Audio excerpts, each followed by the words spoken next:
ओम नमो भगवते वासुदेवाय नमः। दोस्तों, कैसे हैं आप? आशा करता हूँ आप जहाँ भी होंगे सुरक्षित और खुशहाल होंगे, और रहना भी चाहिए। नवरात्रों की आपको और आपके परिवार को हार्दिक शुभकामनाएं। और मैं हर बार की तरह यही आशा करूँगा, यही कामना करूँगा कि माता रानी आप पर, हम पर, माता रानी अपने बच्चों पर कृपा बनाए रखें और जो संकट हमारे देश में चल रहे हैं इनसे हमें जितना जल्दी हो सके मुक्त कराएं। दोस्तों, मैं यकीन के साथ कह सकता हूँ कि बंगाल कोविड केसेस और आजकल तीसरा चल रहा है कुंभ का मेला। उस कुंभ के मेले की वजह से जो है, उस वाक्य की वजह से जो है, उस स्नान की वजह से जो है, हिंदुओं के ऊपर उंगली करने का जो है लोगों को मौका मिल गया है। और ये देश कभी भी हिंदुओं को टारगेट करने से चूका नहीं है। जैसे कोई अवसर मिलता है तो वो प्राप्त हो जाता है लोगों को, और हिंदुओं के ऊपर जो है बोलना शुरू कर देते हैं। क्या मैं इसके ऊपर बात नहीं कर रहा, मैं बात कर रहा हूँ कि इन तीन न्यूज़ के अलावा चौथी न्यूज़ भी हम सबको देखने को नहीं मिलती होगी। इतना मैं यकीन के साथ कह सकता हूँ आप लोगों को, क्योंकि हमारी मीडिया जो है उनका फोकस सिर्फ एक जगह है जहाँ से उनका टीआरपी आए, उनका चैनल ग्रो करे, और लोगों को इन्फॉर्मेशन जाए ना जाए उनसे उनको कोई फर्क नहीं पड़ता। और आपसे भी कुछ लोग, आप में से भी जो कुछ लोग मेरे से इंस्टाग्राम में पूछ रहे थे कि शारदा भाई आपने अब जो है लोगों को जवाब देना क्यों कम कर दिया और इन्फॉर्मेटिव वीडियोस बनानी शुरू कर दी। देखिए, इन्फॉर्मेटिव वीडियोस जो है बनानी ज़रूरी है, और मैंने आपको पहले भी कहा था कि मैं ये वीडियोस बनाया करूँगा। और ऐसा नहीं है कि मैंने जो है मेरे चैनल का जो एक कंटेंट था वो मैंने छोड़ दिया हो, बिल्कुल नहीं। जैसे मैंने पिछली वीडियो बनाई थी, एक हिंदू लड़की का 18 दिन तक 9 मुसलमानों द्वारा रेप होता रहा लेकिन पूरा देश चुप है, उस पर मैंने उनको जवाब भी दिया था और वो इन्फॉर्मेशन भी दी थी। तो इन्फॉर्मेटिव वीडियोस तो मैं बनाऊंगा ही, लेकिन जो जवाब मैं देता हूँ और देता था वो दिन मैंने कभी बंद नहीं करे हैं, और ना ही मैं करूँगा। तो आज की जो वीडियो है, आपको मैं यकीन से कह सकता हूँ कि आपको 100% नहीं पता होगा आज की वीडियो के बारे में, क्योंकि ये न्यूज़ कहीं आई नहीं है। पंजाब सरकार और सेंट्रल गवर्नमेंट के बीच का जो इशू था वो रिजॉल्व हो चुका है। एक एमएसपी की जो पेमेंट थी, कि किस तरीके से वो पेमेंट जाया करेगी किसानों को, उस पर वो जो सिस्टम था उस चीज़ के ऊपर, वो भी थर्सडे को। तो वो क्या सिस्टम है और क्या बात रिजॉल्व हुई और इसके ऊपर कोई बात क्यों नहीं कर रहा, और वो फार्म प्रोटेस्ट से जुड़ा हुआ है, इस बारे में हम आगे बात करते हैं। तो देखिए कि Punjab finance minister Manpreet Singh Badal on Thursday, after a lengthy discussion with Union Food Minister Piyush Goyal, said that the central had rejected the state government's demand to continue with the existing payment mechanism to the Athis and to delay the implementation of direct bank transfer (DBT) of minimum support price (MSP) to farmers. हम सबको पता है कि क्यों ऐसा हुआ, लेकिन आगे देखते हैं। Under the pressure from the union government, Punjab government said that it had no choice but to agree to the demand of directly transferring MSP to farmers accounts henceforth। क्यों बार बार पंजाब सरकार को समझ नहीं आती कि क्यों वो बिचौलियों के थ्रू ही पेमेंट करवाना चाहती है किसानों को, जबकि सरकार कह रही है कि हम डायरेक्टली दे रहे हैं। क्यों बार बार साले वहां जाएंगी, फिर वहां से उस 6 महीने, साल, 6 महीने, 3 महीने, पता नहीं कितने महीनों बाद तो पेमेंट आती है, समझ नहीं आता। आगे बढ़ते हैं। While procuring the farm produce for the central government recruitment under the Food Security Act, Food Corporation of India (FCI) and state government agencies would deposit the MSP money into the accounts of Aarti's commission agents first, who would then disburse the amount to farmers after adjusting for his commission and other charges, if any. This practice made farmer over dependent on the Aartis and gave them unprecedented hold on the entire ecosystem। हमको सबको पता है कि देखिए कि आर्थिस पर ही depend हो जाती है। जब आर्थिस जो होते हैं यानी बिचौलिए जो होते हैं, जब किसानों को देते हैं पेमेंट अपने पास से, तो वो काट के देते हैं अपना कमीशन, और कोई और कुछ चार्जेस होते हैं तो वो काट के देते हैं। लेकिन सरकार कह रही है कि हम आप किसानों को डायरेक्ट पेमेंट देंगे और जो कमीशन होगी आर्टिस्ट की वो भी उनको डायरेक्ट दी जाएगी। तो इनका आपस में रूल खत्म होना चाहिए, जो कि, और पंजाब गवर्नमेंट कह रही है आज भी वही जो है दकियानूसी जो पुराने रिवाज हैं इनके, कि नहीं हम तो उन्हीं के थ्रू दिलवाएंगे। आपको याद होगा कि सिर्फ 2018 में जब ये बात शुरू हुई थी तो उसके बाद सिर्फ एक पंजाब ही रह गया है जहाँ पे ये सिर्फ इस तरीके से जो है पेमेंट होती है, बाकी सब जगह तो डायरेक्ट आ रहा है। अभी मैं आपको और रीजन बताता हूँ कि क्यों है, और ये मेन चीज है उस जड़ की, तो मिस मत करिएगा वो चीज।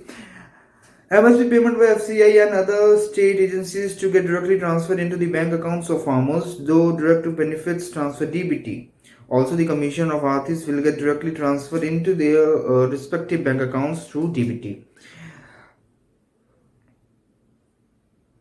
Additionally, under the initiative, farmers selling their produce through MSP are to attach their land ownership record along so that the money is transferred to the rightful owner of the land and not some middleman or aggregator. Issue central government trying to fix by MSP through DBT initiative. अब क्या issue है जो resolve करने की कोशिश कर रही है सरकार, वो है कि as reported, Aartis would forward farmers share after the delay of minimum 15 to 30 days. Sometimes Aartis will adjust for loans taken by farmers before forwarding the balance, thereby leaving farmers with no choice but to agree to any just unjust demands. Such monopolistic practices gave immense power and control to the entire agri ecosystem to artists, giving them unparalleled influence to expose on farmers. Consequences of such influence are greatly visible in ongoing farmers' protests on the borders of Delhi. क्या हमको protest देखने को मिल रही है, और यही एक वजह है, लेकिन इस वजह के बारे में ना फार्मर्स बात कर रहे हैं। वो तो कह रहे हैं कि हमको तो वही सिस्टम चाहिए, हमारे बैंक अकाउंट्स को हमने देने नहीं है, हमने जो है अपने ओनरशिप का जो है डिटेल्स नहीं देनी है, हम क्यों दें, हमको तो सिर्फ ये 3 कानून वापसी चाहिए। बॉर्डर्स पर जो है इसी चीज के ऊपर प्रोटेस्ट हो रही है। लेकिन जो पंजाब में हो चुका है सेंट्रल गवर्नमेंट और पंजाब गवर्नमेंट के बीच पे जो एक सुलह हुई है, वो आधे तक किसानों को तक नहीं पता है। आपको याद होगा कि बीच में आर्थिस जो है जो बिचौली हैं वो पहुंच गए तो प्रोटेस्ट करने किसानों के नाम पे। भाई तुम तो किसान हो भी नहीं, तुम क्यों पहुंचे? खैर आगे देखते हैं। Current status of MSP to DBT across India. ठीक है, central government announced this initiative in 2018। ठीक है ना, most of the states invariably implemented this by the end of 2019 except Punjab. Only after the central government gave an ultimatum to the Punjab government of stopping MSP procurement, Punjab government agreed to transfer MSP directly to farmers through DBT. However, Punjab government has asked for 6-month extension to start attaching farmers land ownership documents with the purchase receipts. अब 6 महीने उन्होंने समय लिया है कि हमें तो है थोड़ा अटैच करके जो है रिसिप्ट्स वगैरह के साथ डॉक्यूमेंट्स, ओनरशिप डॉक्यूमेंट्स के साथ जो है हमको और थोड़ी कार्रवाई के लिए 6 महीने उन्होंने मांगे, एग्री कर चुके हैं। लेकिन ठीक है, अब जो मेन चीज है जो आपको बता रहा हूँ कि क्यों बार बार पंजाब गवर्नमेंट जो है ऐसा करने को क्यों बार बार आर्टिस्ट के थ्रू ही दिलवाना चाहती है, आर्टिस्ट का रोल खत्म नहीं करना चाहती जो है वो, और ये कह रही है कि मंडी सिस्टम खत्म हो जाएगा, आर्टिस्ट का रोल खत्म नहीं करना चाहती पंजाब गवर्नमेंट। ऐसा क्यों है कि पेमेंट उन्हीं के थ्रू दिलाना चाहती है? देखिए, जब भी नया सिस्टम आता है आपको मैं बताता हूँ, आपको एग्जाम्पल देता हूँ। आपको याद होगा अभी भी जो आपको यूपी में जो शुगर के मिल्स जो हैं वो साल साल बाद जो है उनको पेमेंट देती थी गन्ने की। अब जो है 10 से 15 दिन में पेमेंट आ जाती है, ये नए सिस्टम के थ्रू जो मैं आपको बता रहा हूं। तो पहले साल भर लगता था पेमेंट आने में, अब जो है उस 10 से 15 दिन आ जाता है नए सिस्टम की वजह से।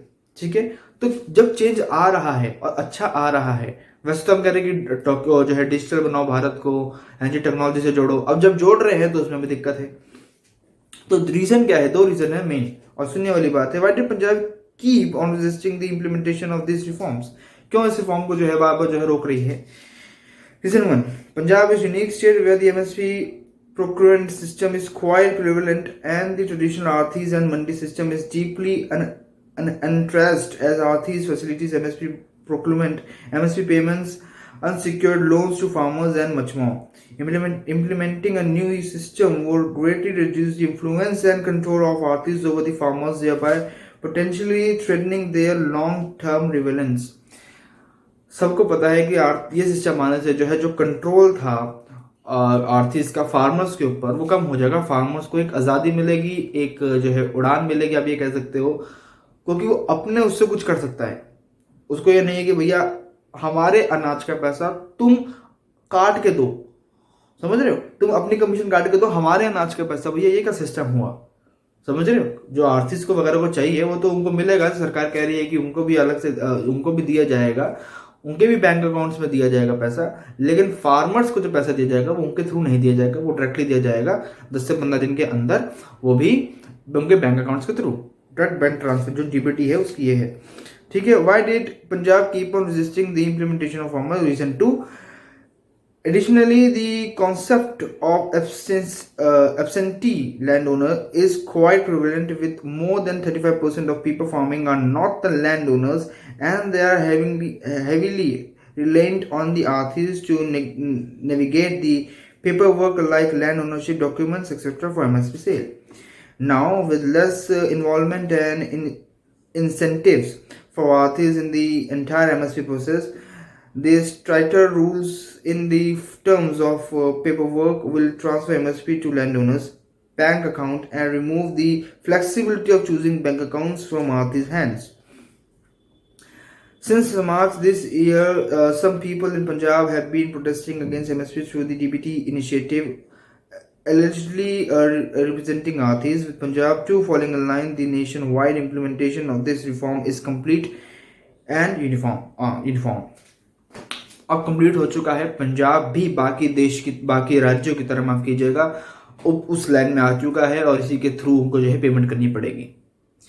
अब जो मैं आपको बात कह रहा था कि इंफॉर्मेटिव वीडियोस बनानी मेरे लिए बहुत ज़रूरी हैं, क्योंकि यही मैंने आपको कहा था कि जब मैं वीडियो नेक्स्ट चैनल में बनाऊंगा तो ये इंफॉर्मेटिव वीडियोस भी बनाऊंगा।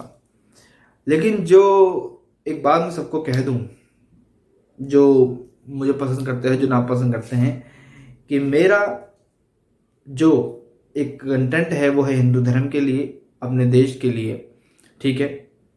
राइट विंग या लेफ्ट विंग, अब जो मर्जी का है, मुझे उससे फ़र्क नहीं पड़ता। मैं वो पाथ जो है वो नहीं छोड़ सकता, ना मैं छोड़ूंगा, लेकिन ये वीडियोस बनानी भी ज़रूरी हैं, क्योंकि ये मेरा पॉलिटिकल कंटेंट है और इस कंटेंट को मैं छोड़ नहीं सकता। तो मेरी आपसे यही गुजारिश है कि मैं कैसी वीडियोस बनाऊं, आप मुझे प्यार देने में कोई भी संकोच ना करें। जैसा पहले देते थे मुझे प्यार, वैसे ही मुझे देते रहिए, मैं आपसे यही कामना करता हूँ। चलो दोस्तों, अपना ख्याल रखिएगा। जय हिंद, जय भारत।